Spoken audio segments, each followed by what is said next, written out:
What's up, everybody? Jackson here today, as always, with my little brother Chim. Hello, everybody. And today we're going to be talking about Destiny 2 for numerous reasons and covering numerous different aspects and facets of the game. Now, the game then, sort of just having a conversation and a discussion about our feelings coming into the game when our good friend Jeff bought it for us for Christmas, coming into the game, our expectations of what we were positive we were going to find was sort of this, oh, it's been free to play now, and they're selling expansions. Oh, it's got a battle pass. Oh, fuck, like. We're going to be talking about that, and then we're going to be talking about how pleasantly surprised we found ourselves and how Destiny as a whole right now is the best state that it's ever been, and in a lot of ways, in the ways that I feel count more towards your hardcore Destiny player. It's more favorable to that dude because that dude is getting an insane value with the expansion now, where when we were playing the game in Destiny 1 religiously, they dropped an expansion. It was 4 hours of story content, a strike, a raid if you were lucky, or in the case of House of Wolves, not even a raid. But the irony is that I was downloading Destiny 2 to play it until Cyberpunk launched, because Jeff had bought me Destiny 2, or Cyberpunk had launched and I couldn't get it to fucking run on my PC at all at a fucking visibly appealing frame rate with visibly appealing graphics. No, even with everything on low and everything turned off, is still hitched at around 40. So I'm downloading Destiny 2 basically at the time to just play it and then tell Jeff, like, thank you so much, bro, for the gift, but I'm sorry, I'm not going to be able to get into this. It's just the magic with this game is gone. It's been ground out of it by fucking this highest priority being player retention, bringing the player back, and using mindfuckery to achieve that end over and over and over and over again, to the point where, and I mean, I think that they overtipped their hand when Destiny 2 first dropped. Not only in the aspect of the greedy, like, make the fucking skins consumable, make them disappear after one use, and only allow them to be found, like the majority of them, the high quality ones, the ones that the people playing the game are going to want to get, put them in a fucking loot box that you get every level, like Overwatch or something like that, and then, but they're also for sale. So, not only did they overtip their hand with that, they also overtipped their hand with the slowing down of the game, taking 6v6 control, which is the best game mode in any fucking first-person shooter PvP that I've personally ever played. That is the one that I can consistently get into, aside from Battleborn, Paladins, MOBAs, whatever. That's different, but for this style, what this game does, the control is my favorite game mode in that aspect. And to take that and say, no, we're going to minimize it down to a 4v4 format where it's more tactical and it's slow paced, and it's like, not only that, we're going to nerf the cooldown of your grenades, we're going to nerf the cooldown of your melee abilities, we're going to take the subclasses, and instead of having there be all these mix and match things you can do within your skill tree, which is still fairly limited, and understandably so, you are balancing the game around PvP, so, like, I understand that it has to be somewhat simplified down to maintain that balance, but you take that and you completely strip away, and you're just like, if you want this ability with this, you have to play it like this. And that, like, for instance, when back in Destiny 1, you could tweak your super into doing certain things, whereas now you can only have it do that one thing. So, like, Ward of Dawn, you used to be able to spec it into being able to do this, that, or the other, right? And then when Destiny 2 first dropped, it's like, you can only have it do this. And this is the accompanying, like, class modifier that comes with that ability, being able to use Ward of Dawn. And it's like, on that aspect of it, I still feel like, I mean, don't get me wrong, the subclasses are extremely fun to play, and especially now, at the current phase of the game. But I still feel like there was when Destiny 2 first dropped, that the fan base, it was easy for us to say this game is garbage, and it was incredibly hard for someone to defend against that stance. Right. Because it was obvious that there was a obvious reaching for your wallet, which we had seen years prior. And I hand a lot of these problems off on Destiny 1, 2 on release. There's a lot of people who say that this is all Activision. Activision becoming separated from Bungie is the reason it's better now. I would like to argue. I would say that someone, an unsung, or whoever is currently, because Luke Smith and Mark Noseworthy are moving on. And I truly believe that those two men are fucking stupid idiots who did not understand what players enjoyed about Destiny, didn't understand what players enjoyed about the Crucible, because all of these things are ruined on Destiny 2 launch. There's no plan of, and like they have in the game now, there's no plan of a way for you to reacquire your exotics that you've had from past, seasons or phases or whatever in the game. It's just like, no, clean cut, fresh start, but everything's shittier. Mm-hmm. If you want to use a shotgun and a rocket launcher, fuck off and play Destiny 1. Yep. Because you can no longer do that now. You have to make a decision between a rocket launcher and a fucking shotgun. Because we do not understand what makes Destiny fun. Oh yeah, and it did not feel like a sequel. It did not feel like a continuation from Destiny 1. Not just in like the shotgun and loadouts. That was vastly different, and it did not feel like a sequel that way. But as far as like story and fucking combat and leveling up, and like how you got to the tower, it just felt like a rehash of the Destiny 1, just much, much worse. Yes. And that's the thing about Destiny 2 on launch. Where they had us, remember, we were trying to just beat the game, the main campaign, to prove that it was going to be lackluster and underwhelming, not only in size and scope, but also in writing, which it was. Oh, it was fucking stupid horseshit. Oh, yeah. Compared to the stuff they're delivering now, and even now there's some things where I'm like, oh my god, fucking cringe.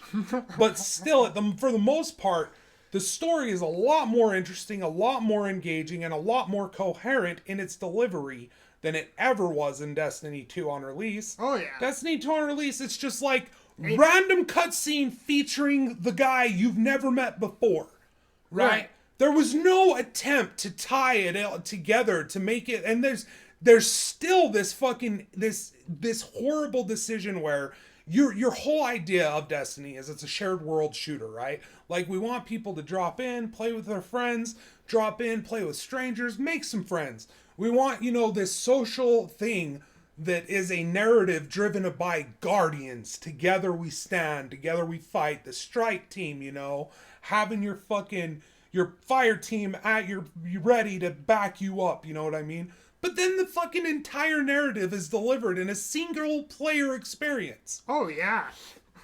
It makes no fucking sense. It doesn't account. The story has still, to this day, not accounted for the fact that this is a shared world looter shooter. And instead of me, my Titan, being the most important guardian in the universe, I should just be a cog in a fucking machine that is the overall narrative telling it's like with the fucking Alliance versus Horde. Right. That's the best way I could explain it, is with World of Warcraft, where they actually started to slant into this sort of philosophy, where there were quests that were delivered in a, like, you gather your party, and it still accounts for you and your party. It's like you go in to do, like, Stratholme for the first time, or Skolomance for the first time. The quests are given to you under the pretense of like, no one's ever done this before, right? Like, this is the situation, this is what's going on, this is the bad guy in the fucking thing. You gotta go in there with your party, your friends, conquer that place. So it still had that, but even more so now in these later expansions, bro, they've leaned so heavy into this sort of like, make the player the focus as if it's a single player narrative, like I'm playing fucking Skyrim, but it's the whole purpose of it is that it's a co-op looter shooter experience, shared world where you can find people randomly patrolling the same planet as you. You can queue up and like mainly every activity will like strike playlist. You can't even run solo anymore. You can't even run strike solo. If you wanted to run a strike solo, you can't run a strike solo. So why the fuck is the narrative of this game told in a solo player format? It makes no fucking sense. Another thing with the story now is, and this is hilarious, by the way, if you think about this, is at this point, after, what was it, Beyond Light or whatever, when they added they cut out Destiny 2's story, and they plugged in Destiny 1's intro. Yeah, where now when you boot up Destiny 2 and you play Destiny 2, you are literally playing the intro from Destiny 1. And it's an infinitely better intro than was what was on offer with the red wall. Oh yeah. But here's what's hilarious is they are still pretending like the Red War still happened because you have to. There is a certain story continuation that they've had carried over, but now it is jumbled beyond the point of fuckery.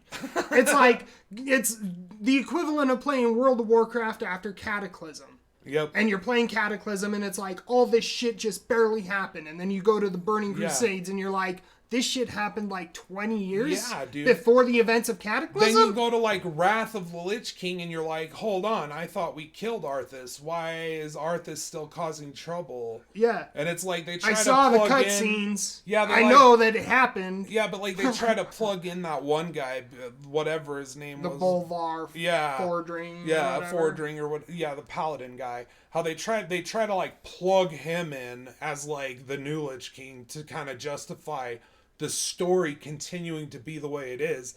But then they do like Pandaria. Then they do fucking like all these like the Warlords Legion of Draenor. Warlords of Draenor. And like, Legion was actually the one where I felt like they quit chasing their fucking tail, which is another funny thing about Destiny 2 is it felt like on launch the story was just chasing its fucking tail. Yep. Like it didn't delve into the Cabal, because like what do we know about the Cabal from Destiny 1?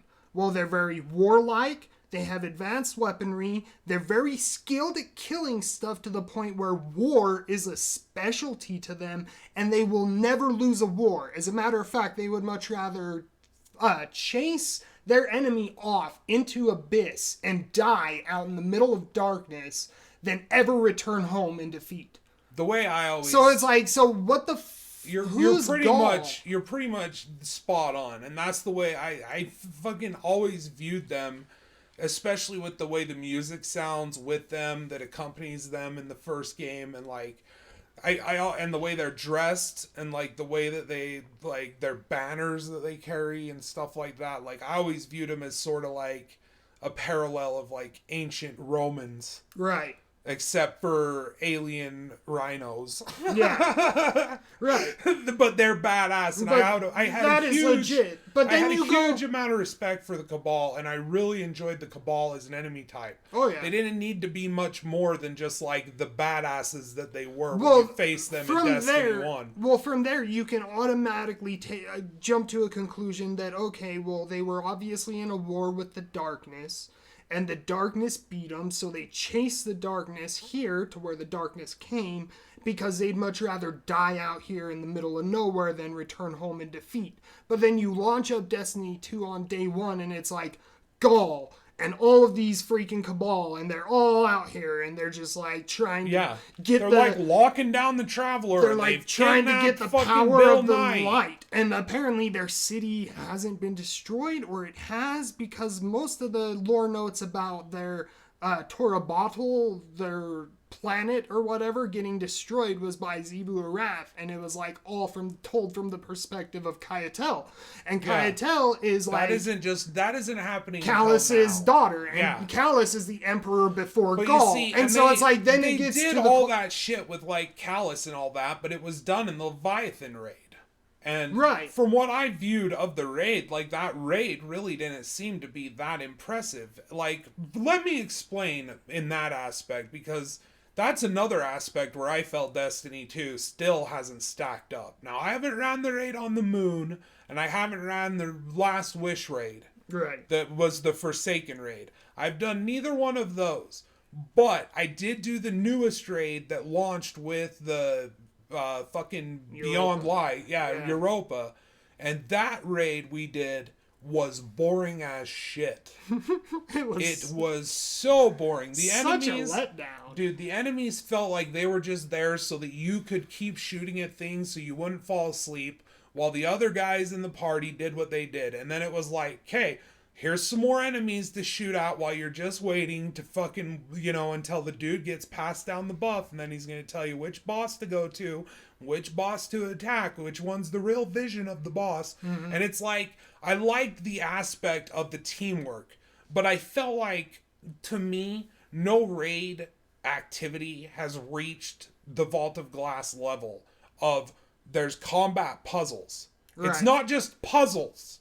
It's combat puzzles. Where everyone is involved. Everyone is involved, because if you're not involved and putting enemies to task and putting them motherfuckers on the ground, then you and your fire team soon will be. Yeah. And you and the rest of the raid are depending on you to be kicking ass. I remember those.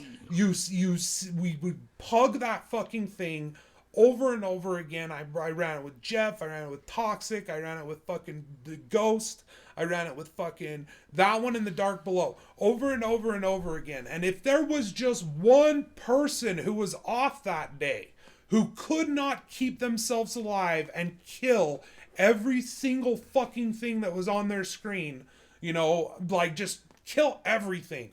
Fast. Stay alive. Stay alive until the boss is dead. Yeah, that's the most important thing. If you can't stay alive until the boss is dead, then we will all die with you. Yes. And in the Deep Stone Crypt, it felt like we are handing over all of the responsibility of whether we wipe or not to like three or four people max. And it's not, and it has nothing to do with, okay, well, this is a hard fight that we have to, like the bridge fight in Crota. Yeah. In the Dark Below.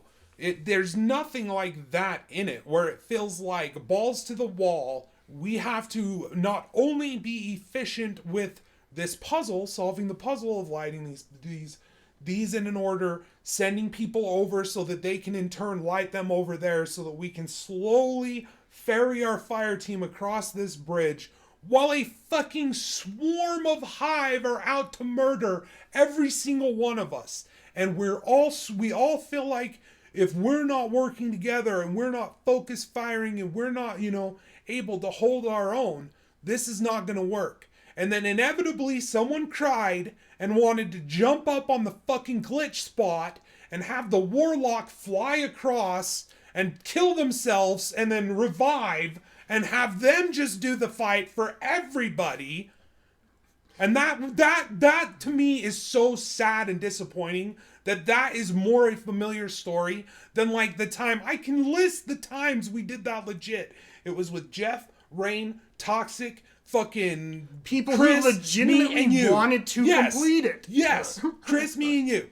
People who weren't just pack animals. None of us were scrubs. None of us were fucking off. We were there to fucking beat the thing. And we just did it. And it wasn't a problem. Mm-hmm. No one cried when we wiped a couple of times. No one was like, let's just cheese this. Because I'm not here for the gameplay. Can I just say, famous phrases of Destiny 1, famous as fuck. just cheese it. Yep, just cheese it. Just cheese it. Let's just cheese it. I am a pack animal with a stick and a carrot attached to my fucking head. All I want is that reward at the end, and nothing is gonna help me until I get it. It's not about the view of the. It's not about the view to the carrot. It's not about what I have to do to get to the carrot. I don't give a fuck about anything but the carrot. And this is still endemic in this. It's like every single person that we queue with in random strikes just acts as if they are playing by themselves. They are those people who do that just run ahead. They just say that. Just cheese it. They just skip mobs. Like, fuck this fight. I don't want to kill these things. I don't have to kill these things. We can just skip past this. Oh, you guys died? I'm not going to revive you because you're not even here, man. I'm playing a solo game. And that's why it pisses me off that you can't queue for those strikes solo. Because those strikes are so goddamn easy. Oh, yeah.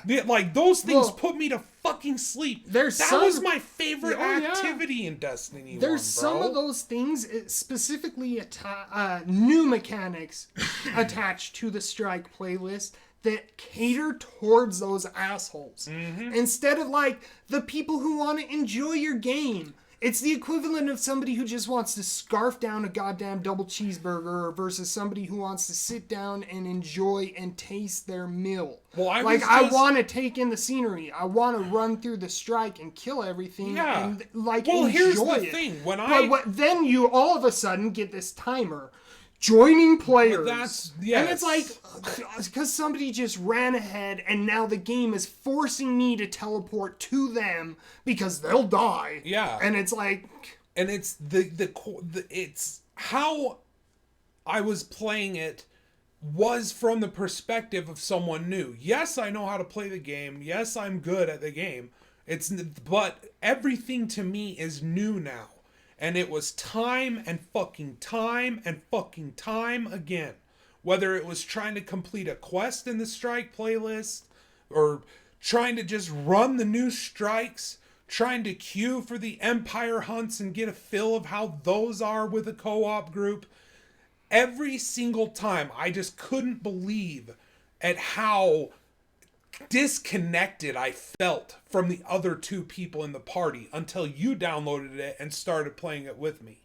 How I felt as if, what if I was a new player stepping into this experience, queuing up for a strike, getting a strike that I've never played before, that I have no context for in the story or the enemy type or anything, and one of these fucking assholes is in here just running through, murdering everything before I can even see what it is. What an awful fucking experience that would be. Oh. What an awful experience it would be to be a new player and die and have the other two guys in your party just run on. To the point where they hit a load screen and pull your corpse to them and still don't revive you at the boss. What a horrible fucking... Well, that's another thing that I was pointing out earlier. The Destiny community has a lot of imagine being a new player, period. Yeah. Well, because of the story, of the context. Well, the approach into the game now, I feel, is much better than in Destiny 2. Oh, yeah. Think of if you were just starting the Destiny experience, Destiny 2. That story would have been fucking awful to try to digest. Oh. You wouldn't get any of that. I mean, I hardly got any of it, and I played Destiny 1 through to the House of Wolves, and then I played the Rise of Iron later, but I didn't really ingest House of Wolves or Rise of Iron as well as I did the other ones. I took the other ones and I really munched on them. Mm-hmm. And I played the fuck out of those content drops, especially the Dark Below, which I felt the Dark Below... The Moon was always my favorite area because the Hive were such a compelling enemy to me. Like, they seemed to be the real threat. Like, with the Cabal, with the Fallen, I almost felt like there could be a sort of like a... wrong place, wrong time. Different place, different time. Maybe we'd be fighting on the same side. And there was some lore here and there scattered out to support that idea. But for the most part, I felt like the Hive was the true enemy of the light. The Guardian, the Traveler, us, like they are the polar like, opposite to us. The Fallen and the Cabal could have been sympathetic simply because it was hinted at them being wiped out by the darkness. Yes, and being remnants. And the Hive as being like a true champion of the darkness. And then that's the all Vex being like some weird space-time anomaly. Well, the Vex is like, that's just like, they're very cool, but they're more of like I don't view them as a malicious sort of thing, more as sort of a logical, like, progression. Right. Sort of the way that, like, the Reapers in Mass Effect, I find them sympathetic. Right. Because if you look around at our world and, like, what we do to each other and how we progress as a fucking society, it's like, you could see the good fucking use of a, galactic fucking cleansing every once fucking billion years or so. And anyway, that to me was the appeal of the Dark Below, was that it was a high focus thing. House of Wolves dropped, and it's like Varix has an arena, and he fucking works with the Queen and the Awoken and and we didn't even know they were Elixni at the time. Who's they didn't Varix? even have that. And then you're like, who's the Queen? Like, why is this guy, who I've been fighting as an enemy up till now, want me to go into this arena and fight Cabal all of a sudden? Like, what the fuck is going on? Yeah. And it was because the game had never really picked up its cadence with the story. I think that there were people trying to, but it was just being washed away with this fucking, we gotta put this in, we gotta take this away, we gotta rebox this and repackage all of this, and like, we gotta ship that and not that, and like, you have to make do with like these cutscenes that are under a different context, and you're going to have to rework them and put them in a narrative way that fits. And there's like this massive catching up going on, which is obvious as fuck.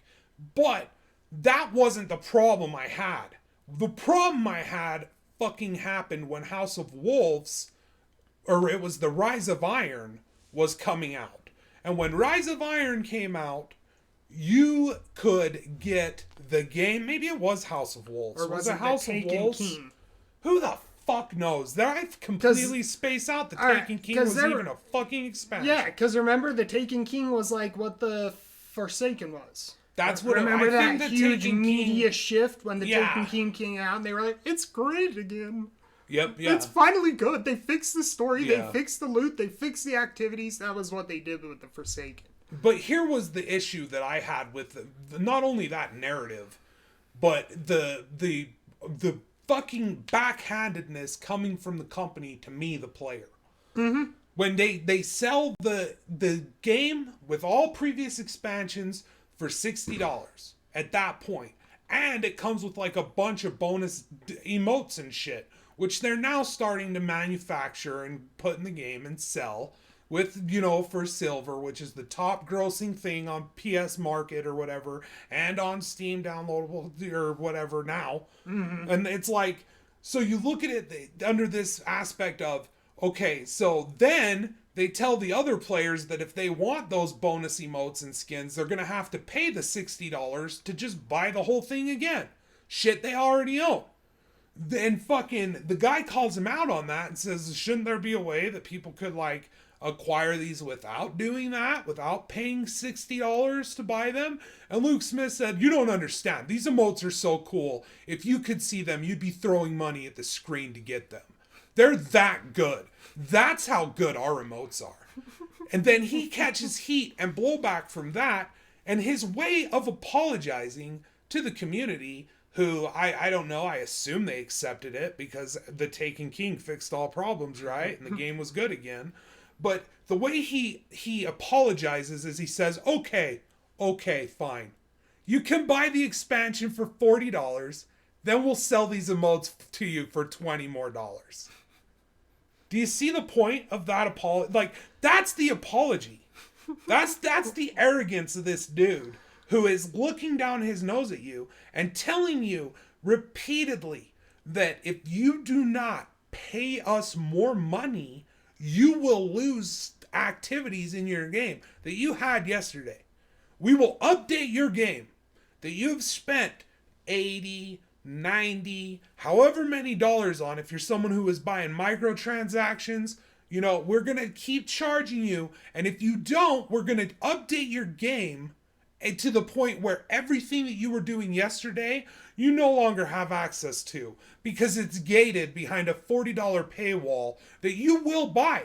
If you want to continue to play with your friends, doing nightfalls, doing any of the new current activities, you will give us $40. We will give you a 4 to 5 hour fucking campaign story with 2 endgame activities for you to farm for the next fucking however long until we decide to update your game again. Take content that you now have away from you and then sell you another fucking light level for $40 so you can run Nightfall's first strikes that you own, that you've paid for, and it's this fucking, like, you're not playing a game that you own when you play Destiny. To this day, that remains true. You are playing a game that they decide you are allowed to play. You're renting it. Yes, yes, 100%.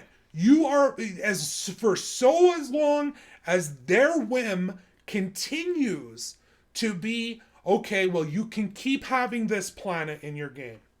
But when we decide to take that planet out of your game, you may never be able to play that planet again. We'll decide if you get to play that planet. Now, that's transparent and apparent as fuck. If you don't see that after, like, New Light, after them taking Cosmodrome, reinserting it into Destiny 2, the main campaign mission from Destiny 1, that's the free-to-play zone. Bring the moon back. Yeah, bring the moon back.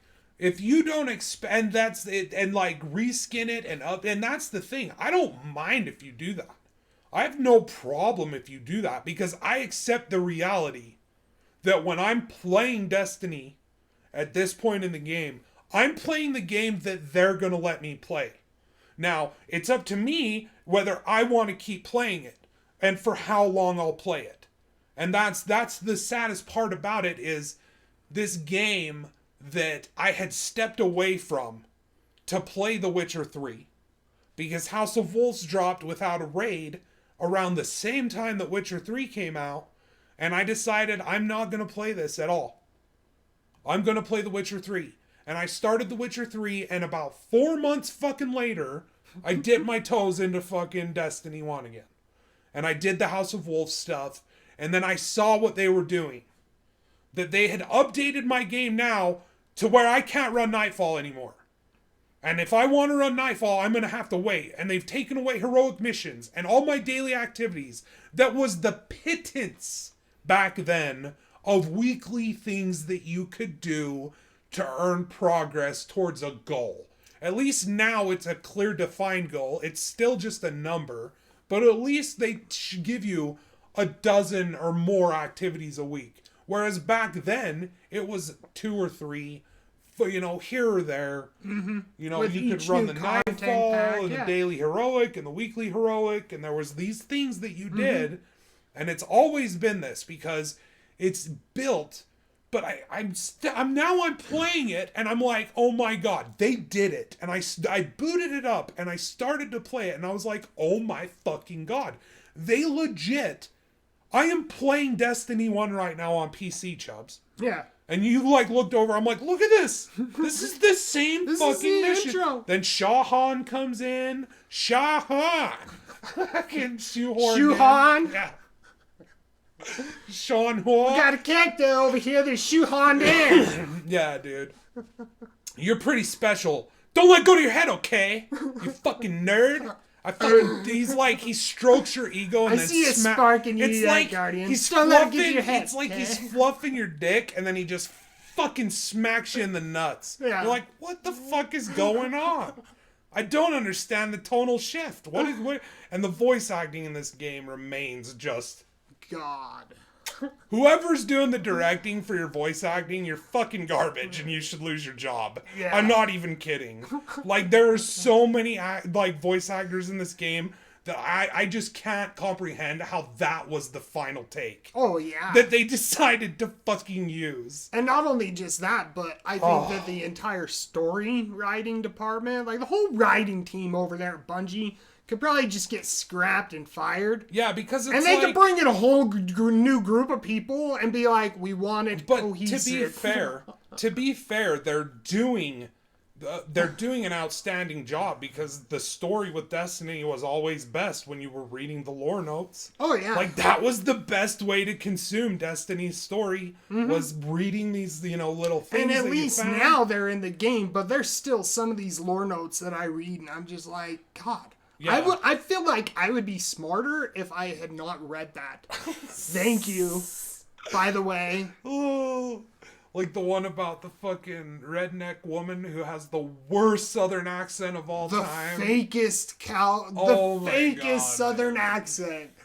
It sounds Ellie? like, yeah, not Ellie. Not Ellie. The skinny Ellie. Skinny Ellie from Borderlands. But not just her, but then you got like Castiel, Lord Salad Man, who sounds like Castiel. Show them not Carter, like they showed us during the Red War. Sounds like the dude's over enunciating every word. Leave them trembling. You know what I mean? It just sounds like... Make the ground shake with the fury of revenge for the Red War. Yeah. The war that was red. It just when sounds Gaul like... came in the city and war. The like... Iron Lords, remember? The director was just like, over-enunciate every word. Can you sound like Batman? Do a Batman voice. Okay, that's perfect. There's not enough ham in that cheese sandwich. Fucking, dude, you need some more ham. And then the newest, best character is, I feel, Crow. Yeah. Which is interesting because you got to keep in mind that when we were playing Destiny 1, like, not only was it a kick in the nuts when they cut all your content away under the guise of pay $30 and you'll get this grand expansion. Yeah, you call it an expansion. That's a very deliberate word used for a reason. There's DLC, which is what most people on console, things like that, were using. No one was calling it expansion pass. No one was calling it an expansion. The only time, and I think I've stated this before in one of our videos, but the only time I had heard the term expansion in regards to a video game, it was World of Warcraft. Yep.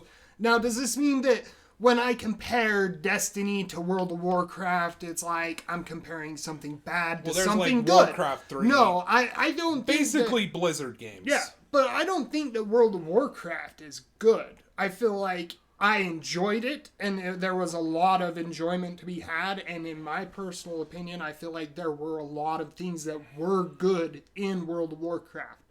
But as time went on, we saw where that went. Ultimately, when we compare Destiny to World of Warcraft, the reason why is because you have these two very similar ideals. Formats. Of like...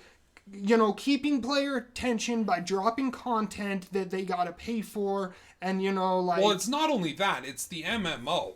Yeah. It's the get on, shared world, looter shooter, sandbox, play how you want to play, questing, rewards, loot. It's that sort of thing that is built to be keeping people coming back to see what's interesting, keep people, buying your Destiny cookbook. Keep people buying your fucking Guardian spinners and your fucking all this shit that you sell on top of that. Your books, your third-party media, which is what Luke Smith and Mr. Noseworthy are doing now. Speaking of them, just real quick, circle back around. I can accept that Activision put the fucking shaders in the loot boxes. I can accept that Activision added a lot of the grindiness to it. I don't accept that Activision decided to make fundamental gameplay changes that were objectively for the worse. To the point where Bungie themselves admit it and have reversed 90% of them. Oh, yeah. 90% of that shit has been removed. They sped up supers. They sped up cooldowns. They fucking reworked shotguns into fucking secondary weapon. There's no arbitrary leveling system. They brought back heavy machine guns. Remember leveling in Destiny 2 on day 1? It was boring. Some arbitrary leveling. Level, and for no reason. Just to stop you from going too fast? Well, it's like, it's literally the design philosophy of, like you were saying, like the carrot at the end of the stick. And that's what I find so funny, is that you have these games like Destiny, like World of Warcraft, that are so desperately seeking to fucking continually keep players engaged and keep player retention, but they fucking have this tendency to play to the lowest common denominator. Basically, the fucking dipshit who's going to see a new WoW expansion drop and see a fucking new dinosaur mount that costs a fucking 1,400,005 gajillion gold, that they then go to the fucking online website, give you cash because you're cutting out the Chinese farmer middlemen and you're selling it directly to them now, Blizzard, which is like, okay. But here's the issue with that. Back when they were selling us gold in the back market of fucking, what's the fucking Stormwind? Stormwind. We're getting sold by some skeevy fucking dude in the back alley where he's like, drop something in my inventory. We gotta look like we're trading something legit, like I'm buying something from you. I don't care what it is. Throw in one of those meat haunches. Throw in one of those meat haunches. Like, I don't give a fuck. Just give me something for this gold that you've just bought online. When we were buying that, they weren't deciding what the fucking auction house would look like. They weren't deciding what the fucking mounts would cost in gold. They weren't balancing the game. You now are, and you're selling the gold. Weird. I wonder how that could not be fucked up. How that could not be, okay, well now we know that if they want to buy this mount, they have to farm 8 gajillion hours because we control the marketplace, because we've made professions not matter. We've made profession gear only equipable by the player and not sellable anymore. We've literally made it so that the only way people can make money is if they farm materials or craft materials and sell materials. And those materials sell for this much. And we know that if blah, blah, blah, blah, so X amount of hours the typical player will have to pay, or he can throw us $50 and that fucking dinosaur mount will be his. And they've constructed the game around, we want everybody to play it, and we want everyone to stay and everyone to play it, but really we don't. We want the jackass who's going to throw $50 down for the $60 for the new expansion, then $50 for the first mount we release, then 50 mounts for the second mount we release, then $50 for the next mount we release. We want that guy playing all the time. And Destiny 2 is much better in that regard. So much better. Because instead of it being like that, where they are playing just to them, they're also playing to people who want to come and play like us, and want to feel like we've shot some fucking aliens, and we got some fucking shit out of doing it. And maybe we'll come back tomorrow, maybe we won't. Maybe we'll come back next week, maybe we won't. But I don't feel like the game is telling me to fuck off anymore. Yeah. And World of Warcraft, the last time I played it, constantly felt like it was telling me to fuck off. Play something else. Come back tomorrow and do your dailies. Until then, fuck off. Go, you could go farm fucking gold by going in a circle in a zone over and over again, or grouping up with a group of fucking 20 people and killing mobs in this one very specific area, and then rolling on loot from the fucking, getting your, if you're lucky, one of those BOEs that you can then sell. Because that's what the game is now. Mm-hmm. The game is farming rep so that you can fucking get a mount, or farming gold so that you can buy another month, so that you can farm more rep, so you can get another fucking mount. Mm-hmm. It's fucking embarrassing, dude. It's ridiculous. It's fucking embarrassing. And that, the last time we played Destiny, it 100% felt They were saying, fuck off, come back tomorrow. Fuck It off. was after the Osiris expansion. Forsaken was below just Forsaken. About to drop. Yep. And then Forsaken dropped, and we got into that fucking shit show of a story. Oh yeah. Like, who gives a shit about Cade? It's made out like Cade is the most important Cade that's ever Cade. And it's like, and that you should feel bad. I don't care. And it's like, I actually like Uldrensov. Thank you for killing Cade. Dude was a fucking annoying douchebag. I want to party with you because you seem like you've got some interesting shit going on in your head. Yeah. But instead of just like, hey, I'm fucking Nathan Fillion and I'm fucking gonna do nothing but Nathan fucking Fillion. And your character's sad because Remember Firefly? Remember Joss Whedon? Remember Buffy the Vampire Slayer? Remember me? I'm fucking Nathan Fillion. I was in Firefly. I have nerd status for that one show I did. Fucking because Joss Whedon fucking, and I'm not saying it's not a good show, I'm just saying, Jesus. And it's literally, that is him. Like, he's just Nathan Fillion. It's not like he's doesn't feel like he's not worldwidely just renowned. Nathan Fillion. Yeah, it's like he's not worldwide renowned for being an excellent actor and a master of his craft. No. He is Nathan Fillion from Firefly. Yeah, dude. That's it. He doesn't have the fucking credentials of being in Knight's Tale like fucking Tudyk does. Yeah. With Heath Ledger, a living legend. Yeah. And fucking funk you. Pain! Horrible, horrible pain! He doesn't have those chops, man.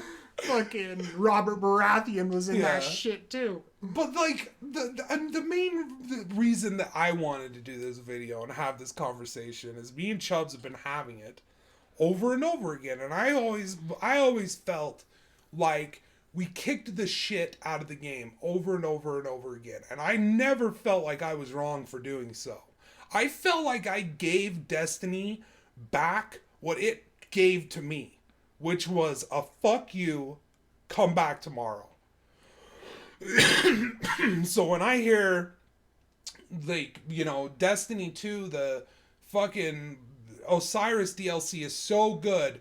Oh my god, this new activity is so good. Oh my god, the Infinite Forest is so good. Everything oh my good, god, Forsaken is so good. This new enemy type is so good. The story is so good. They finally made the story good. And we go back to it, and it still boils down to, okay, well, you've done this activity this week, you've done this activity today. Bye. Yep. Bye.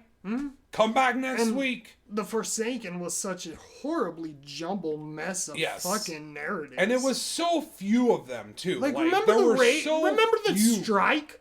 Where you're like going into different dimensions and you're seeing like how the Awoken travel through dimensions and space so and time. Visually and compelling. You're like, this is fucking awesome. I'm fighting an ogre in a light world and then going into the darkness and fighting a taken ogre. And then you get to the end and there's some crazy flying witch and she's blasting you off of fucking meteors that are just floating in this abyssal fucking dimensional pocket. And then, like, at the end of it, she's like, thank you for saving me. And there's no context for any of that. You have to go, like, I would much rather fucking Bungie just have an author put all of this shit together into one book. Like, the history of Destiny. You know what I mean? Because that's, like, one thing that drives me nuts, is I'm reading up all this shit, and it's like, the Awoken were actually humans that were sent away from Earth when the darkness came. But when the darkness came, there was a fucking wormhole that ripped open their space right where their ship was. So it sent them into a new pocket of dimension. And then you find out that every Awoken is pretty much Dr. Manhattan, where their corporeal forms were ripped apart and there was nothing but an ethereal mist.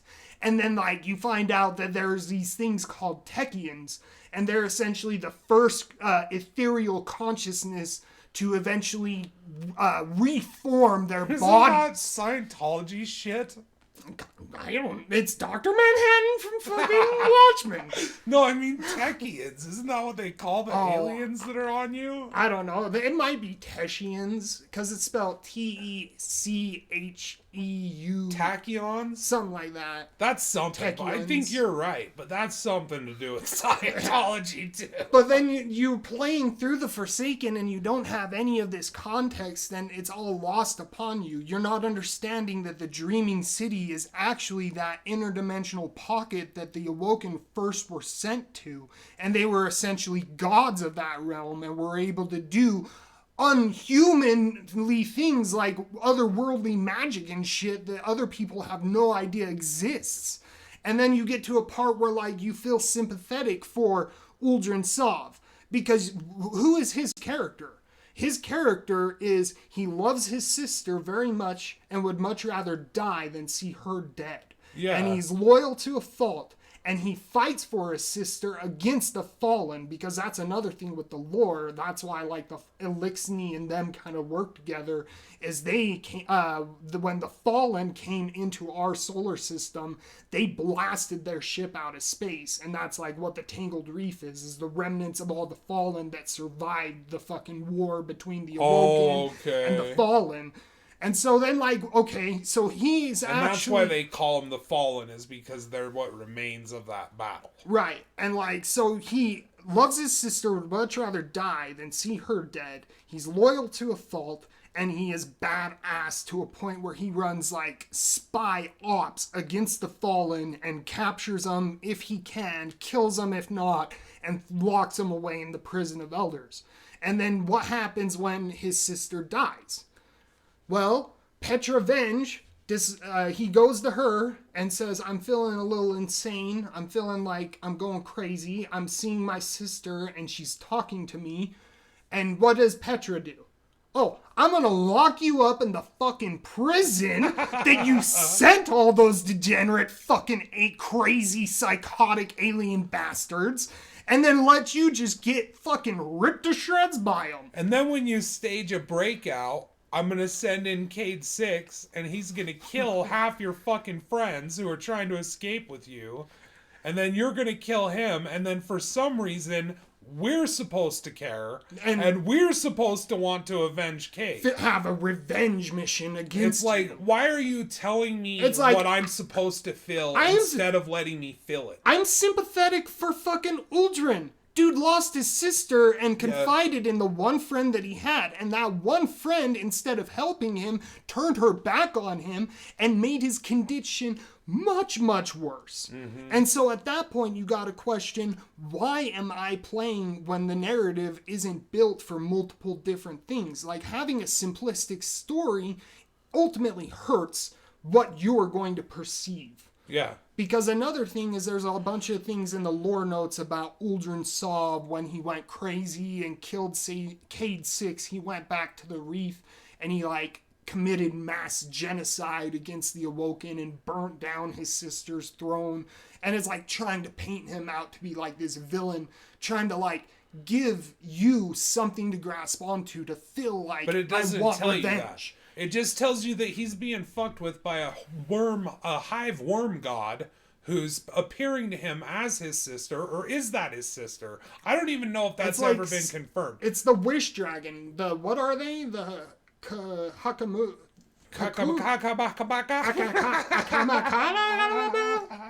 It's like Wish Dragons or something. Hakuna's opinion? Where he, like, wished for something, and instead of it giving you what you want, it gives you what you want, but a twisted version of it. Yeah.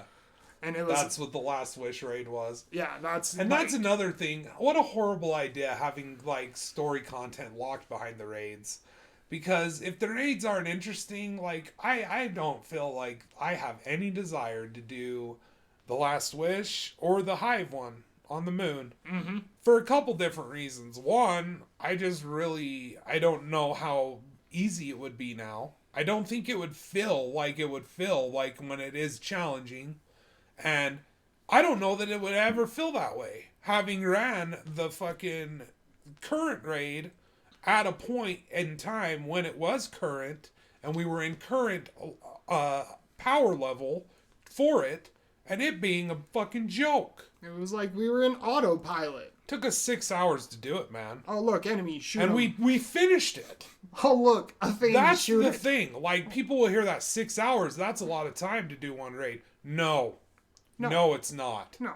If you ran the Vault of Glass, you'd know that's not an acceptable time to finish a raid your first time through. Yeah. You know? But there was cheeses that, you know, we're 2 people. We cannot determine whether we do cheese or don't cheese. There's 4 other people who are saying, we're cheesing this. Oh, yeah. And that's been fixed now, but you start out the raid and it's a storm on Europa, and you have to make your way from warm place to warm place, and it's like a terrain maze, which I really like the idea of that, but I felt like when me and you were just fucking around in there, trying to figure it out before we got a raid group together, we were just poking around in there. I felt like there weren't enough visual cues. Yeah. There weren't enough things to help you. And I felt like what it was trying to do, the Dark Below already did, but infinitely better. Because it's not just that there's an environmental hazard at play. There's also 100,000 thralls coming after you. Mm-hmm. With knights, with boomers. And there's also witches that are going to be flying around. There's going to be acolytes shooting and popping shots. It's built for all 6 people to get as many kills as each other. And that opening to the Dark Below raid where you had to fight your way through the darkness to the torches, and then you had to defend the torch to get the debuff removed so that you could then run to the next one in line. And it was just like a constant, like, don't worry, I've got you, like, we're together, like, group up, stay together. And it was like, you could tell if people were rushing ahead, they were usually the first ones to get booted. Mm-hmm. It wasn't like it is now, where almost every activity, it incentivizes you to just run. Mm-hmm. Run without seeing, run without, you know, soaking up the environment of this visually just fucking eye candy to the max sci-fi world. Ignore all of it. It doesn't matter. There's a chest at the end, you see. And in that chest, there may be a number that's higher than the one you have now.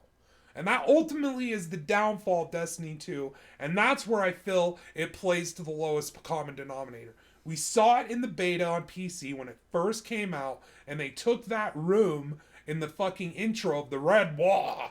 And they fucking nerfed it down. They removed one of the turbines. Why did they do that?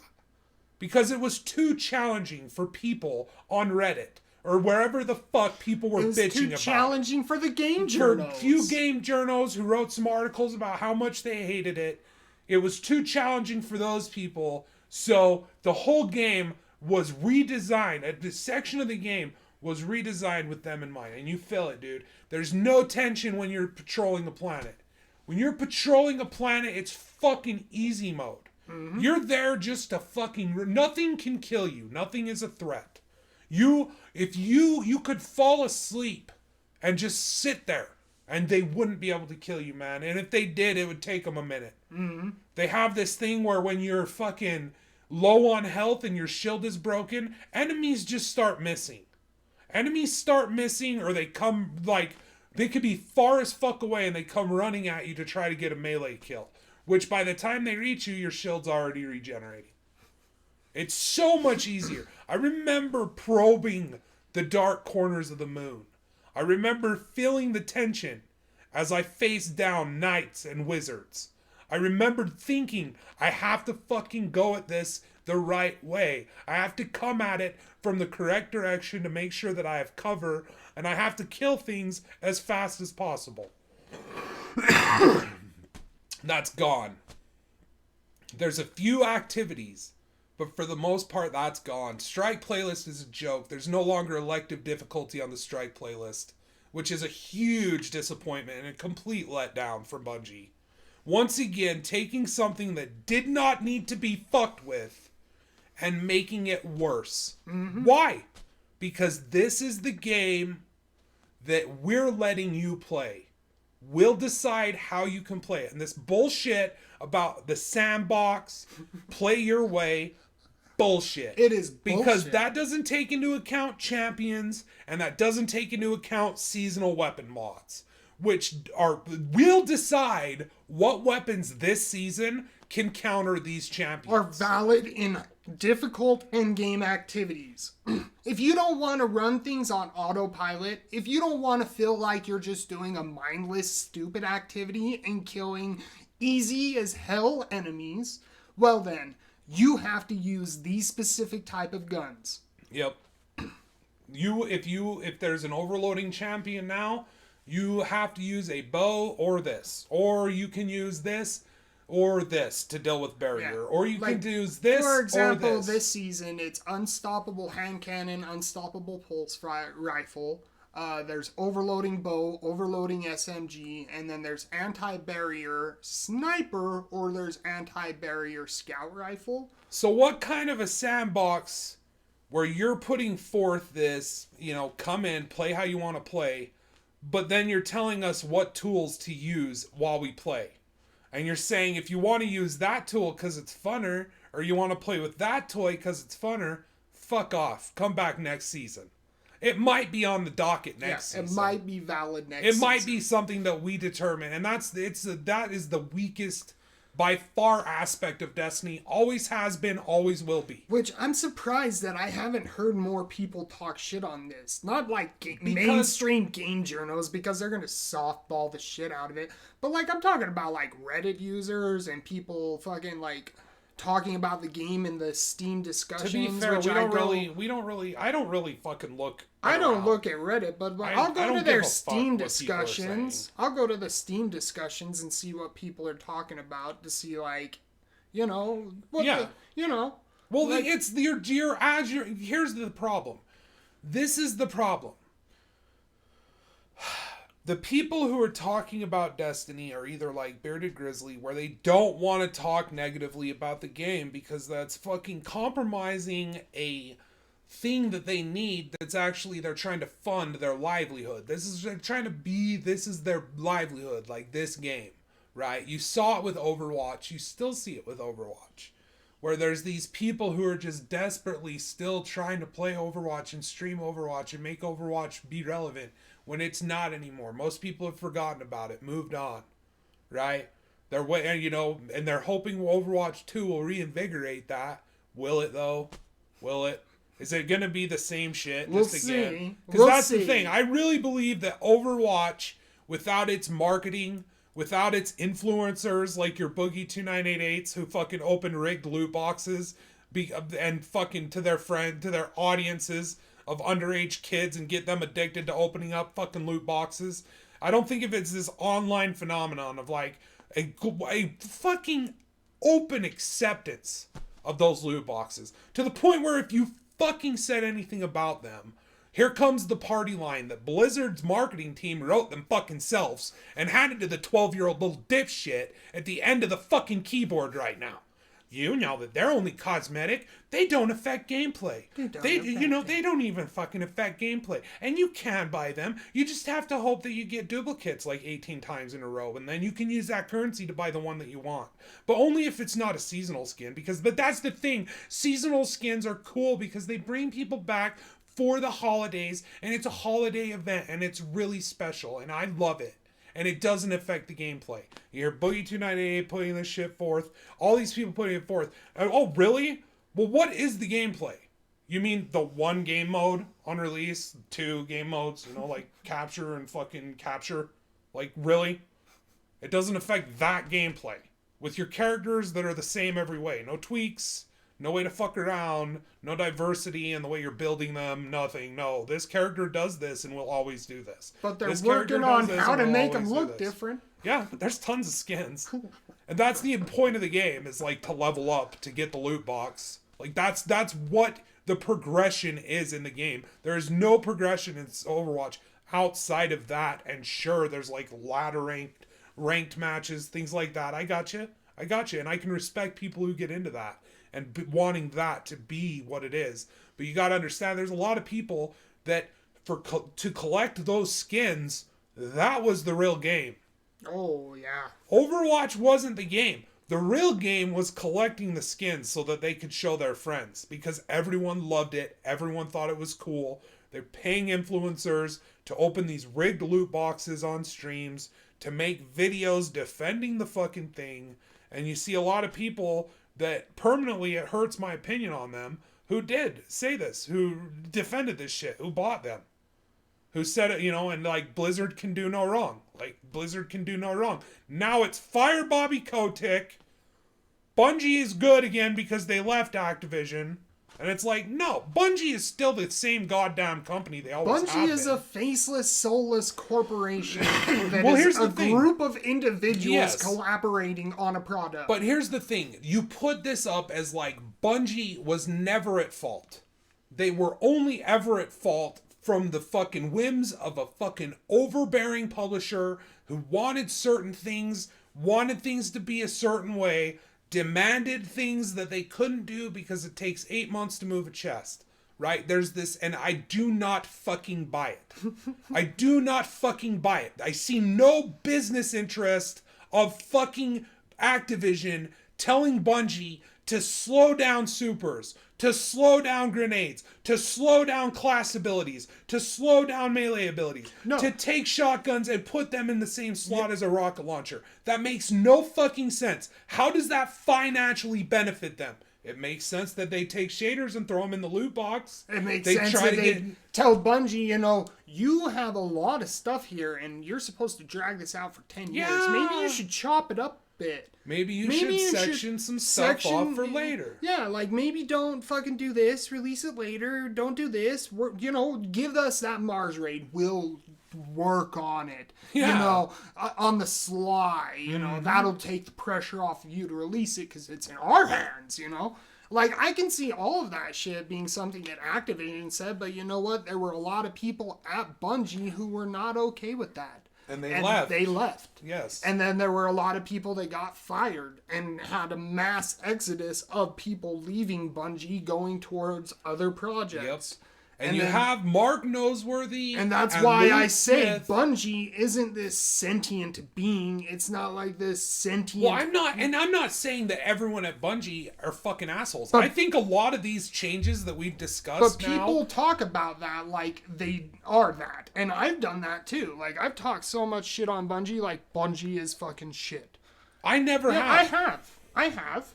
I'm not gonna lie. Yeah, but I haven't. Stupid. I haven't been saying that, like, fucking the people on the ground floor are assholes and they're all fuck ups and they're all dicks and all of them want to fuck you. No. To me, it's always been upper echelon.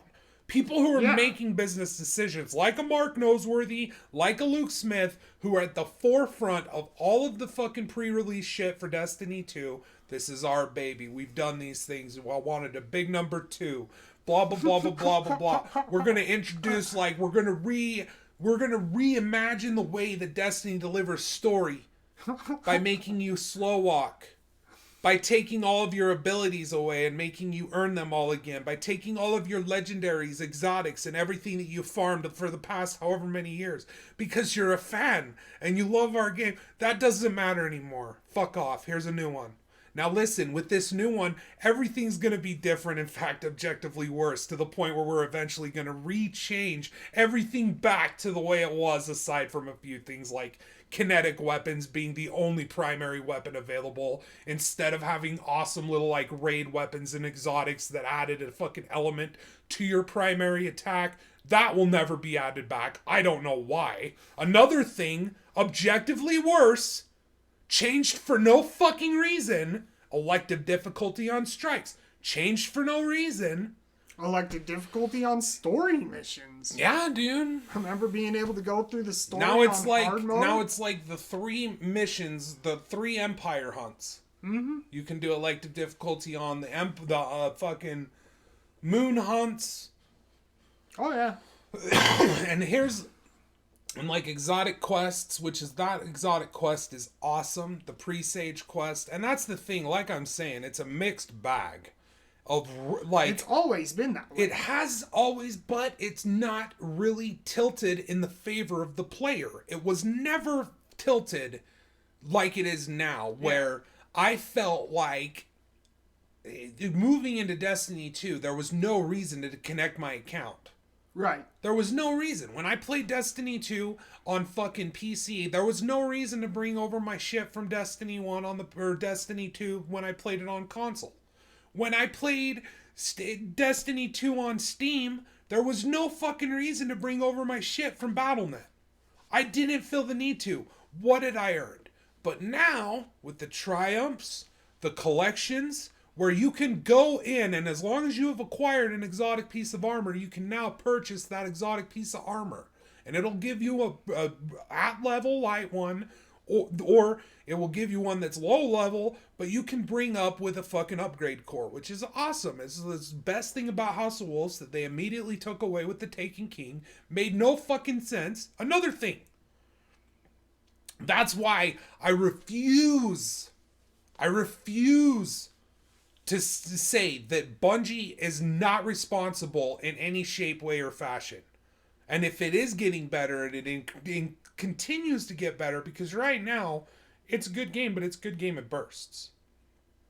Perfect example of this focus on retention that is actually going to drive your player away because of your either ignorance or your unwillingness to acknowledge when there's obviously a flaw in the system that you're making to bring people back. You have this system now, these seasonal challenges, right? Where you get on and there's so many released a week. You know, run X amount of this activity, kill X amount of this enemy using this thing. New story missions involved with Helm and Kyatel and this ongoing conflict with the Cabal, leftovers from the Red Wall that are now trying to show their allegiance to Kyatel, and like she's trying to rally together. She's trying to get the Guardians on board because Zivurath is coming, a hive enemy, really big bad hive enemy. She's saying we should probably work together, but really you should probably work for me, or you know, whatever. But the whole point of it being is that you want us to come back to do these weekly challenges, but then you drop one where it's complete 10 competitive playlist, 10 match or complete matches in the competitive playlist, and there's no way to know how many it really is. We ran one and it gave us like 11%. So what's that mean? We got to do 10 more, 9 more, 8 more. Who the fuck knows?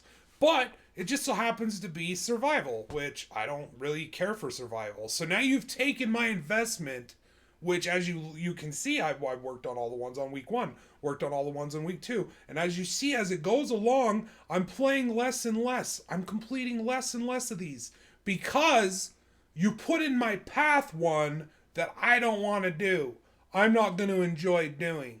For example, this newest one, get the fucking pyretic salvo for the fucking grenade launcher ornament, which involves a quest to use grenade launchers in PvP. No thank you. I don't enjoy grenade launchers. I especially don't enjoy grenade launchers in PvP. I prefer my shotgun, I prefer my hand cannon and my scout rifle, thank you. And now you've told me that the way that I enjoy the game is wrong, and that I should try this other way because it's better, just like you're doing with seasonal artifacts, where you're telling me, oh, well, you enjoy using that one, too bad. You will never be able to fucking confront an overloading champion with an assault rifle this time. Maybe later. Maybe last later. season it was good, but not this one. Last season, you know, that assault rifle that you really enjoyed using and that would stagger overloading, you know, enemies. You don't use that this season. Use something else. Use the bow. Yeah, because we gave you an exotic bow. Yep. And we want you to use it. It's like, I can respect them wanting to use certain things which are highlighted for this season. Yeah. And by incentivizing people, but that isn't incentivizing. I think that is forcing. Yeah. Well, I think just the bow alone, the new exotic bow. I think just using it is enough of a reason to use it. It's a really fun bow. It's entertaining as fuck to play with. But now you're telling me you have to use the bow. And it's like, well, I wanted to use the bow. And now I feel like Cabal Bane, where I was going to use the bow, Bungie, but now I've got to kill you for telling me to use the bow. Because otherwise people will think that my decisions aren't my own, and instead that they're yours. So I'm going to go ahead and use the bow, but first you must die, Bungie, for telling me to use the bow. Because I'm Cabal Bane, and this is good story writing. How dare you Disconnected cutscenes that have nothing to do with where the player character is at any given time is a good game. And, you know, how is that Activision's fault? Why would Activision be involved in any of that? And that's my problem, is that I still see this, oh, well, now that Activision's gone, it's better. No, it's better now that it's free to play. And it's better now that they fucked up so horrendously, because I truly believe that that's the reason that it's better. I don't think it has anything to do with them leaving Activision. If anything, I think them leaving Activision has to do with the fact that the game performed so poorly and that Activision let them go and said, fuck it. We don't feel like this investment is not risky anymore. There's only two options here, okay? Two options. And I'm going to lay out them both, and I'll let you decide which one is the more fantastical and less likely. Mark Noseworthy and Luke Smith fundamentally did not understand what made Destiny fun. They thought that it needed to be easier. They thought that it needed to be less fucking interesting with supers. They felt like competitive PvP needed to be less grand. And that was happening back in Destiny 1. They were stripping away the maps that were too big. And to this day, the maps in Destiny 1 or Destiny 2, there are no maps as interesting as the ones that were in Destiny 1. Like none. The best ones in Destiny 2 are reskinned ones from Destiny 1. Just saying. And that's another thing about Destiny 1 is like these two, or Luke Smith specifically, what had been in charge for a large majority of Destiny 1. And he had this arrogance about him. And he had this way of, and so did This Deej. is the type of dude who sniffs his own shit because it gets him off. Yeah, dude. And it was apparent when you see him and Mark Noseworthy just drone on endlessly about how good Destiny 2 is going to be, how far they're pulling it forward, how it's going to be bigger, grander, more adventurous, and it's going to be continuing this adventure for the Guardians.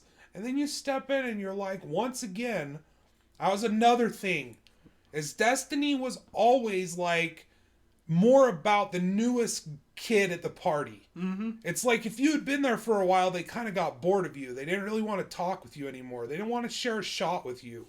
They wanted to share a drink with the person who just got here. And they were going to make them friends. And if they did that, then they know that they'd stay. And they'd be in the room like you, wondering why this game no longer pays attention to you and no longer gives a fuck about what you enjoy in the game. And it's like, to that end, when you play Destiny 2, it wasn't just me and Chubbs. We have done a lot of videos on Destiny. And the vast majority of them have way more down clicks than up votes. Right? Because fucking people will find what they're interested in. So if people are interested in Destiny, they're going to find our shit. And it's going to be the 1 out of 10 dude who's like, holy fuck, these guys are making some good points. The rest are going to be blind to it, will not want to hear what you have to say, will say that you're just talking trash. They'll be one of your best friends, and they'll unsubscribe from your fucking YouTube channel. Because your opinion is different than theirs. And they're never going to fucking talk to you about it. They're not going to actively engage in a conversation with you about this and that or the other. No, they're just going to unsubscribe and say, fuck you. You have a different opinion about one game than me. So I'm not going to support your channel or your dream. Fuck you. Right? Right?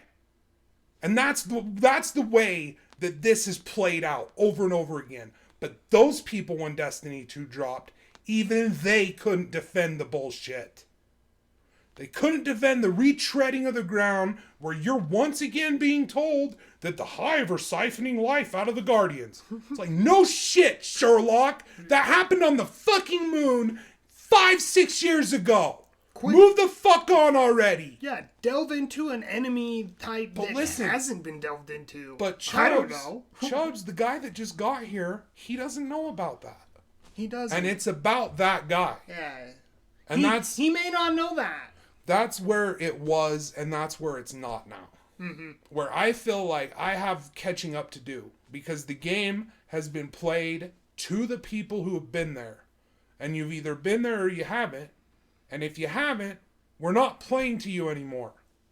We're going to make it intriguing for you to step in.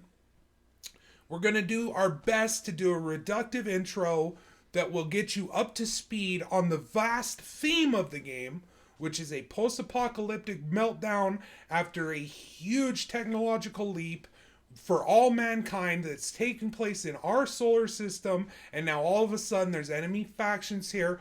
Halo as fuck. And we gotta fight them, and we gotta, and this is their goals, and this is their goals, and you know what I mean? Mm-hmm. The game needs a new enemy type, by the way. Like, in a big, bad way.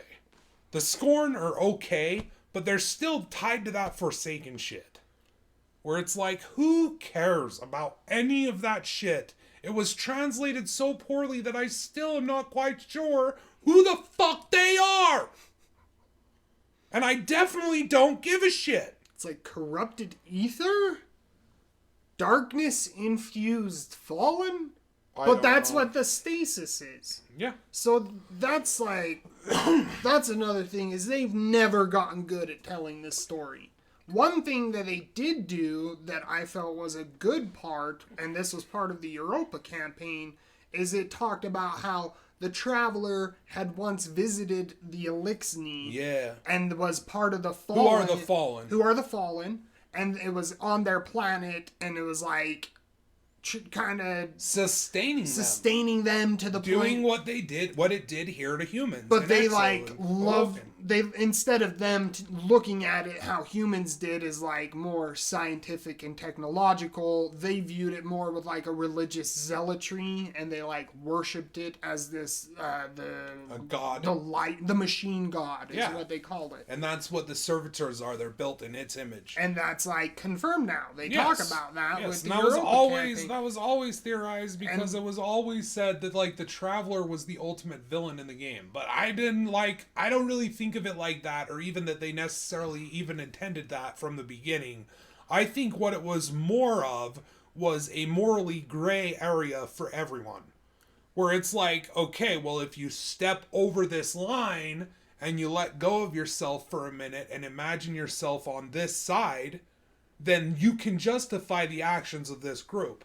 And I felt like that was what it was, is it was and it's not so much that the Traveler is evil, or that it was the ultimate bad guy, so much as I think it was more of a perspective on, well, what do you think? Right. Is it a good thing because it brought us this very technological ambiguous doom? It also brought us a fucking enemy that's wiped out our solar system. And that's the thing, is I felt like they were trying to make it morally ambiguous and flip the roles of light versus dark on themselves. Well, they still are, but it's so... And yeah, they are doing that, but it's not as ambiguous as it was. Like, now it's for sure light versus dark. There's the light, the good guys, darkness is the bad guys. Well, not even, though, because you're using the darkness, and it's so right, muddy. but then like through that storyline, more and more the muddy. stranger tells you that she has been to an alternate future where all of the guardians have fallen to the stasis. So it's not essentially like a good thing that you're using. You are using it for good intentions, which could lead into interesting things between faction wars of like stasis versus light. And that's another thing with this whole thing, is like they always have this built up story that feels grandiose with the storytelling, and then they just like, it reaches this point where you're gonna hit the crescendo, and then it just ends right before it gets to that crescendo, and it kind of leaves it hanging in the air, and then it just moves on to something else. And it kind of hints at stuff along the way, and it like doesn't pretend like it doesn't exist, but it's not gonna sit there and address it and put the focus of certain things on those story elements, which is another thing. Like, it is the best now that it has ever been from Destiny 1 all the way through till now. But could it be better? Yeah. Absolutely. Yes. Are there still flaws with the game? Yes. Oh, all over the place. And but the best thing about it is legit, you don't have to pay to walk in the door, look around, you can hang out, you can see how it is, and then if you enjoy what you see, then you can pay. And the prices are reasonable, in my opinion, for what you get. Comparatively to before. Right. And you're not actively punished for not buying things. You're rewarded for buying things. Exactly. Which is the way it goddamn fucking should be. Mm-hmm. And it doesn't split the player base. If you don't own the newest shit, you can still run Nightfall. If you don't own the newest shit, you can still run raids and shit, as far as I know. I don't know. The raids maybe content got it faulted. I don't know. But all I know is that in that perspective of it, it's good, but it's unwillingness to deviate from sort of playing to the common bottom denominator that is going to ultimately drive people away. Mm-hmm. In this quest to retain player attention and keep people coming back over and over again. Don't get me wrong, I may dip my toes in here and there. I may come back when you do another content update. I may throw you $10 for a battle pass if it's worth it and I'm having fun and enjoying your game. But eventually my attention will wane and I will leave. And most people who leave will not come back. I know several people who played Destiny 2 even more than us, loved the shit out of Forsaken, farmed that fucking raid, did all that shit, who have come back, played it for a couple days, and bounced, and not come back since. And that was seasons and seasons and seasons ago. Where I'm coming back from fucking Destiny 1, essentially, is when I played the game and actually cared. When I'm playing Destiny 2 and we got it on Battle.net, like, I'm just, like, trying to get a feel for how it is. Like, feel how it is. Is it like it was? And it never has been. Even now, it doesn't feel that way. It's like we were talking with loot. Like, loot in the game now, it just throws it at you, which is arguably a good thing. But I think that there's something to be said for, in Destiny 1, when you fucking got like a legendary weapon or a legendary piece of armor, it wasn't just like, okay, I'm gonna fucking get this 80 more times and now I'm just looking for rolls on stats. Like, that's the whole point of getting this now. It was more like, oh my god, fuck yeah. And it was a huge game changer in that slot. You fucking got a power weapon. Oh my god, it was a huge game changer in that slot. It made you feel more powerful, and it made that loot fucking memorable. I remember my first legendary. I can't remember what it was called, but I know it was an ARC fusion rifle. And I remember it wasn't like an exotic or anything. It was just a purple, and I remember I had it for weeks, and I used it and constantly because it was one of the best weapons, just simply because it was a legendary, and it was my only one for a long time. You know, I didn't farm the loot cave because that's boring and pointless. And that's like what bums me out is the way the gear is now is it's built for people who like loot caves. That's why the Strike playlist is so fucking boring and agitating to play. Because you're going in there, and if you're going in there alone, like at least when we queue together, we know that we have someone who will watch our back, who will play as if they're not the only person in the world. Mm-hmm. But when you queue by yourself, man, it's a fucking goddamn haymaker and a fucking Hail Mary as to what type of group you're going to get. And it's 1 out of 9 that's the cool group that will stick with you.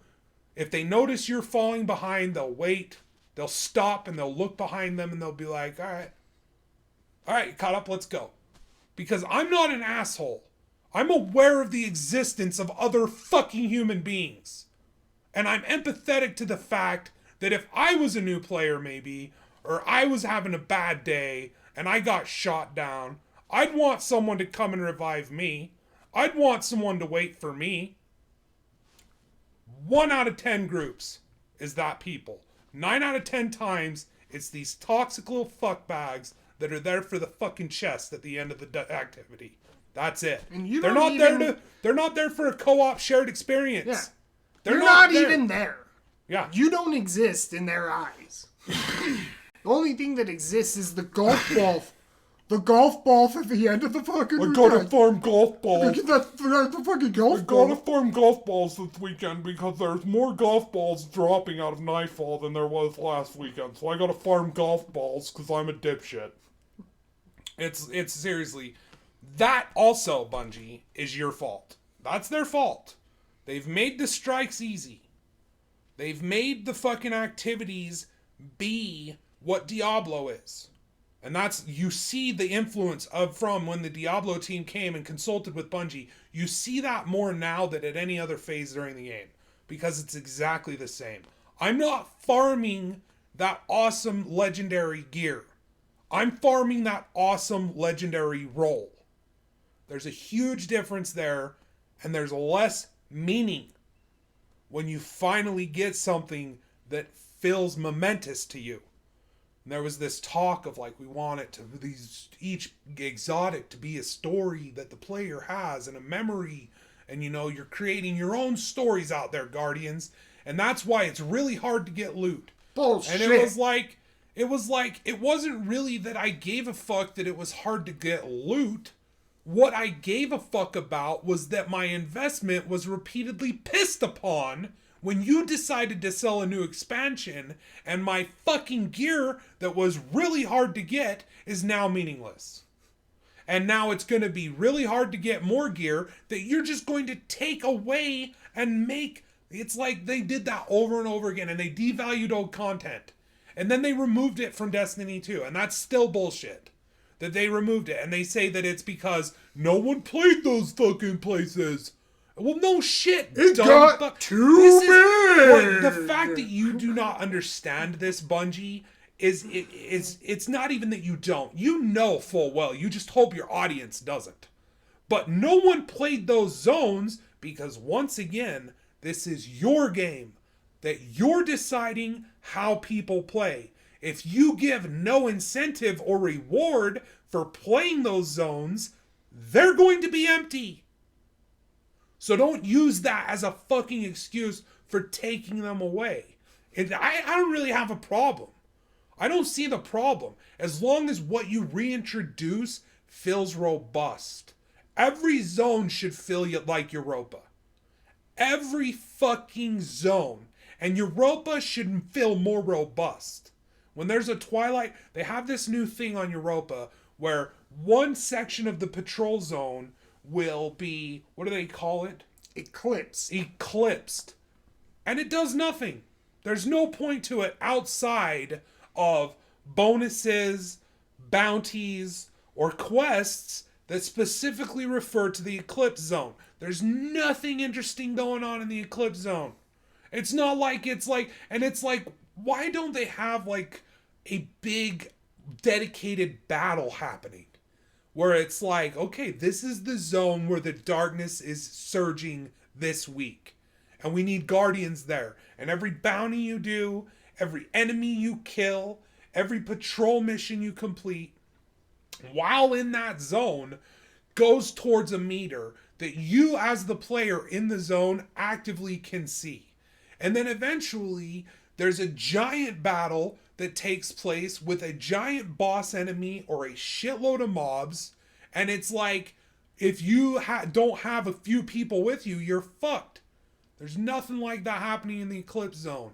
There's nothing happening like that anywhere. Outside of the Swamp of Sorrow. Swamp of Sorrows. Jesus. Sorrow's Harbor. Sorrow's Harbor. On the moon. Altars of Sorrow. And even it feels as if it gets old after a minute. But that's the most interesting thing going on in a patrol zone. What they could do to spice that up straight up is, I remember when we first got in with the Europa and we were running it, and it was always the Fogoth Nightmare boss. Yeah. And it was always the Blasphemer shotgun coming out of the chest.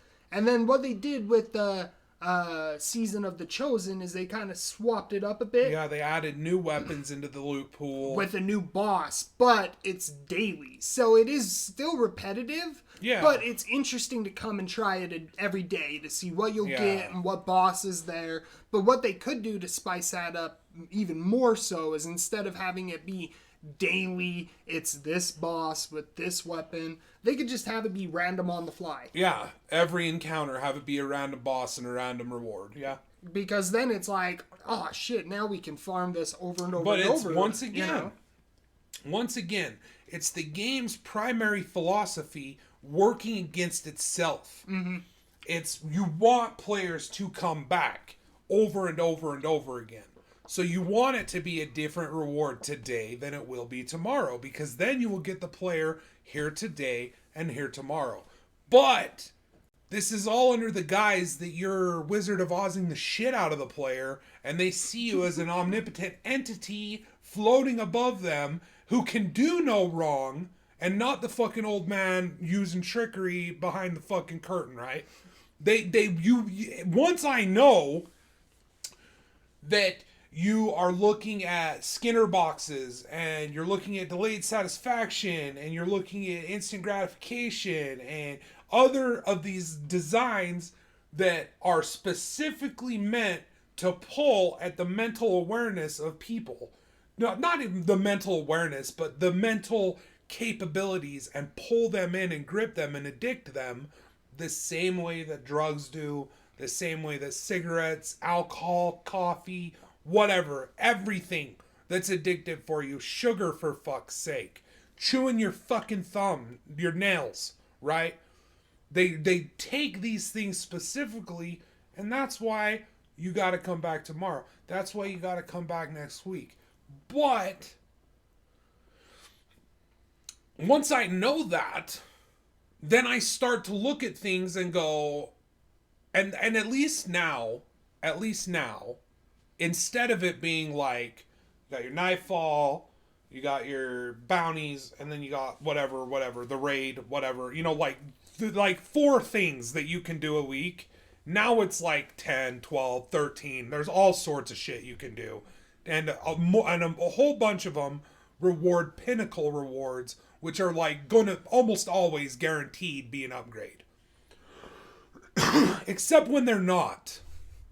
And when they're not, which is that teeter point. Yes, because it's you get 3 or 4 of these a week if you're not raiding. And to you're be not fair, doing other things. It takes a long time to hit that teetering point. Yeah. Oh yeah. I mean, it took us a lot less time this time around, but that's because we hit that teetering point. But pinnacle rewards should be adjusted so that they're always going to be an upgrade. For example, I have 1 piece of 306 armor. And it's the 1 piece that I got for the pinnacle reward for 100,000 on the score for the Nightfall this week. And I don't want to do any other ones. Yeah. Once again, it's your philosophy of player retention being the most important thing working against you and your game. Don't make me come back to get incremental upgrades. Make me come back because the landscape of the game is changing. And there's awesome shit that you want to be a part of right now. Battle of Azeroth almost did it. With its battlegrounds that involved... It was basically you were playing out a match of Warcraft 3, but on the ground level. Where you were going out and getting lumber. You were going out and getting gold and securing gold for your base. You were going and training units. You were upgrading things, and not only you, but plus like 49 other people. It's so awesome. How they fucked that up and made it boring, I'll never be able to tell you. Because when I just say that sounds fucking awesome and amazing to me. It's because it's repetitive. Yeah, and in action, it's just the same thing over and over again. You go out, you get, and that's... And, like, you could make it a PvP activity, which would immediately make it so you don't have to spice it up too much, because every single one would be different, because there's that random PvP element. But then you gotta balance this 100-player activity to be fucking player versus player. And I can't believe they haven't already made a game like that, where it's like a Warcraft 3, World of Warcraft hybrid. I mean, you have all the assets to do it. Oh, yeah. And like, if you found some people who gave a shit, they could probably put you together a decent little fucking game that you could then monetize with skins and other things and, make a free-to-play game out of that could be pretty insane fun.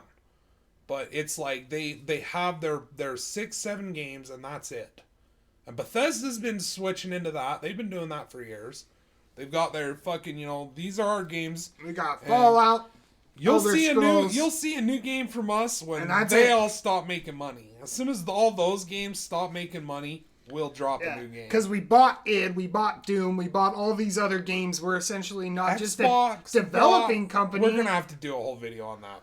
About Microsoft. Yeah. But yeah, that's the thing about Bethesda, is they're slipping into that. We now are producing video games rather than developing games. And the games that we do develop are these two titles. We're going to have to do a video on Cyberpunk. Yeah. That fucking goddamn fucking thing. But yeah. Destiny 2, I close it out with, my opinion on it is somewhat the same. And pretty much almost exactly, except for I definitely hold more interest in Destiny. But I feel the same way about it as I do No Man's Sky. Where I feel like our criticisms, our anger directed at the game was valid. But it's also important to give credit where credit is due. And a lot of work has gone into making Destiny 2 not feel offensive to the player. When I play Destiny 2 now, I see the flaws. I see the cracks in the fucking silver lining. I see the fucking, shit that doesn't make sense. That's different than the way it was or could be for no other reason than I just can't even understand. Like, not having elective difficulty on Strike Playlist makes no sense to me. That's just limiting activities from the player and filtering everyone into the easy one. And it's like ruined that activity. I don't do Strike Playlist anymore. I don't. That was my favorite activity in Destiny 1. I don't do it anymore at all. Which is unfortunate because that's the only activity that doesn't have those modifiers. Yeah. I mean, the Presage doesn't and the Raid doesn't, but those are the only activities. Yeah. Even the Empire Hunts, even the Battlegrounds, even the Nightfalls, everything. They all have those champions. Has those seasonal artifacts, which is another thing that I want to point out in the closing is how fucking funny is it that all these people talk hard, mad shit on Borderlands 3 for their forced seasonal activities with the fucking Bloody Harvest. Yeah. And meanwhile, fucking Bungie's over there getting a free pass because they're doing the exact same thing. Yeah. They are limiting what you can use, what is valid content. We are limiting what is current right now. And that's ultimately the issue that I have with Destiny and what I feel will always keep it from being one of the greats. And it's damn close. It's closer than it ever has been. And playing it, I've enjoyed it for the first time since the first game all those years ago. And the thing that will always hinder it and always make it just lesser to me is that I'm onto your game. I know that things are a certain way because you want them to be that way. And it doesn't matter what I want. It doesn't matter if I think that I want to run a Strike Playlist on heroic difficulty and get better rewards and play with people who are going to stick together, because if you don't, you're actually going to die and there's a threat, right? Like the Nightfall. It's like, but instead it's like just one activity a week that I can get that in that's strike related. And that's just the Nightfall. One strike a week. And it's this, it will always hinder your game, and ultimately it will drive people away in the long run. You may get more people playing and you may retain a lot of players, but I promise you, the players you retain will slowly not play as often, and some of them will flat out leave for good. It's like, I'm done with the game already after this season of season of the Chosen. I was pretty hyped. I'm like, I'm going to do all these challenges. I'm going to get on every week. I'm going to do all these. And then I just see these challenges that are completely uninteresting and divisive, in my opinion. Like, you cannot, okay, you want me to run Crucible? All right, I'll do it. You want me to run Glory Survival? All right, I'll do it. Don't make me do it again. Don't make me get specific quests that have nothing to do with anything but Crucible. Because it's like, I'll dip into the Crucible. I don't mind dipping into the Crucible every now and then. It's pretty fun. I can get a lot of enjoyment out of that. I get a lot of frustration. But there's some enjoyment we get out, running Crucible. But it's like you kill my investment with decisions like that don't need to be made. There's universal things that could be those challenges that don't need to revolve around very specific things. Like, I do not care for Gambit. I think Gambit is like one step above Horde mode. The only thing that makes it even worth doing is the invasion fucking mechanic. That's the only interesting thing. If you removed the invasion mechanic and removed the other team, it's Mass Effect Horde mode. That's it. And there's hundreds of other activities in Destiny that do that same fucking thing. I don't know.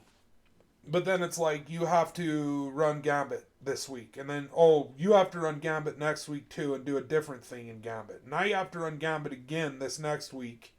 And it's like, instead of figuring out a common ground to where you could get people who enjoy every aspect of the game, at least one challenge dedicated to their specific thing, you're like, every week, here's a new challenge involving Nightfall. What if I'm someone who doesn't like Nightfall? What if I'm someone who only wants to play the Crucible? I know several people that are that way. What's in it to me to get on and do this every time? Where is my investment coming from?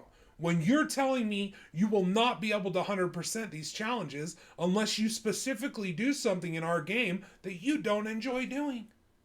Thought this was a sandbox, Bungie. But once again, that's a lie. That's the fucking Wizard of Oz behind the curtain lying to you. This is his fucking game, and he'll tell you how you can play it.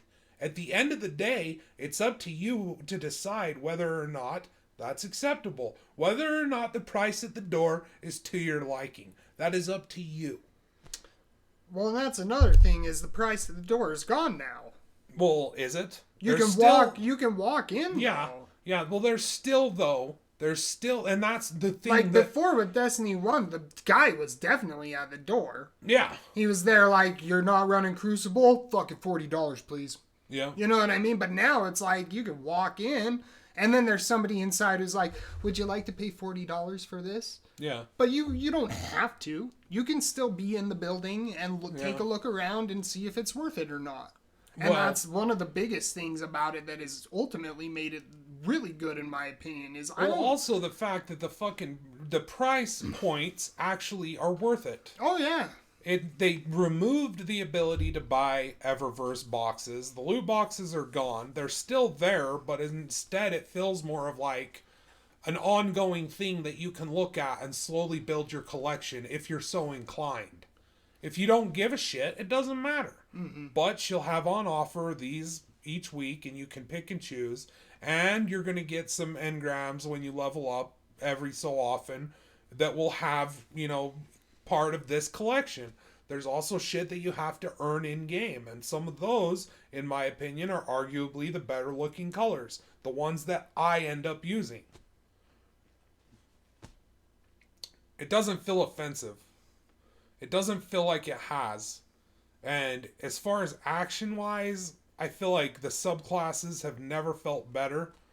Even in Destiny 1. Like, I feel like the subclasses, the way that you play the game now, and all the different options available to you, and how each of those different subclasses within the subclass work. You go to the commander, you go to the fucking ground shaker, like those three within the spec. And I feel like those have been brought to the point where, in a good way, it's like Diablo. Where it's action, it's you tumbling down a mountain, rolling over everybody on the way down. And that's achievable without losing the difficulty. At least in Nightfall, other things like that. They still feel threatening. There's still those challenges.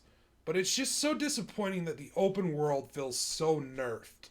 And like, when I remember just probing the moon and all those hidden corridors and shit back in the day, and it felt threatening. It felt like there was danger around every turn and that I could die. And now it just feels like if I die, it's because I'm trying to one-man a heroic fucking event. Public event. Because that's the only way the public event is even a challenge if you're by yourself. is if you turn it into a heroic one. But I wanted to give it its due because I feel like just in the case of No Man's Sky, I feel like a lot has been done to bring a game that I detested to a point where I can say, okay, they give a shit about the people who defended it. And that's the thing, is I truly feel like that with Destiny 2. There are still problems. There's still retard bait in the game. But for the vast majority of the experience, I felt like this was a game that was being presented to me in a way that it wanted me to understand that it was grateful I was there, and it wanted me to keep playing and keep feeling rewarded. And when I finally stopped playing it, it wasn't because the game had burned me out. It was because I had burned myself out on the game. I didn't feel like the game told me to fuck off. I felt like I told the game, alright, fuck off, I got other shit to play. And that's the way I call me crazy, but I would genuinely like the people whom I'm a fan of treat me with a little fucking respect. And Destiny never did that. And I was a fan of Destiny, and I defended the fucking loot, and I defended all sorts of shit for so long, until finally I couldn't fucking defend it anymore, and I had to say the fuck what was on my mind. And that cost me a fucking lot at the time. But that's why I wanted to give it its due, because it is better. It's the best it's ever been. And if you're a Destiny player, now is the time to be playing it. If you enjoyed running around, shooting aliens, exploring shit, doing nightfalls, all that shit in Destiny 1, that's all here now.